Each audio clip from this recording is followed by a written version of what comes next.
My name's Jamie Sash and I'm an ambassador for Penfolds. Today I'm at the historic McGill Estate Vineyard and Winery, where it all began. Penfolds is exported right around the world. We make a wide range of terrific wines, and we'll be meeting the people that grow the grapes, and we'll be talking to the winemakers who make those wines to understand the philosophy that underpins Penfolds.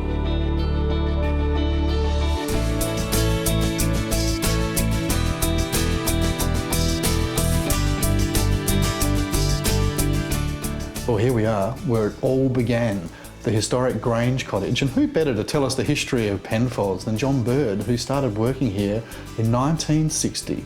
John, how did Penfolds begin? Well, in 1844, Dr. Christopher Rawson Penfold, his wife Mary, young daughter Georgina, left the United Kingdom, bought this property, started growing vines from cuttings which they'd brought with them, eventually started making fortified wines for medicinal purposes. And apparently it was pretty popular. People started to knock on the door, not because they were ill, but they rather liked this new medication they were on. Yes, apparently it worked and still does.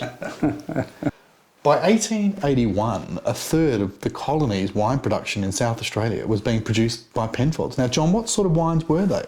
Mainly fortified wines of the varieties of Muscadel, Tokay, Frontenac, Shiraz, Grenache. There were some table wines, but very few. So, John, is it fair to say that after the Second World War, Penfolds entered into a new phase, a modern era, and it was really led by Max Schubert? What happened? Well, after a trip to Europe in 1950, he came back with the idea of making a red wine that would last for at least 20 years. Thus the experimental 1951 Grange. Part of the success was also due to the pioneering work of Dr. Arthur Ray Beckwith.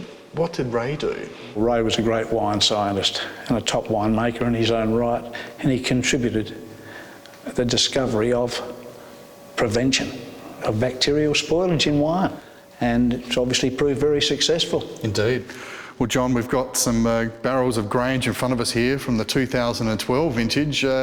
Fair chance they're going to outlast the two of us. What do you think? Oh, gee. Well, they've already proved, these Granges in the past, that they'll last 60, stored correctly. So when you look at it that way, we may not see the end of those wines. Thanks, John.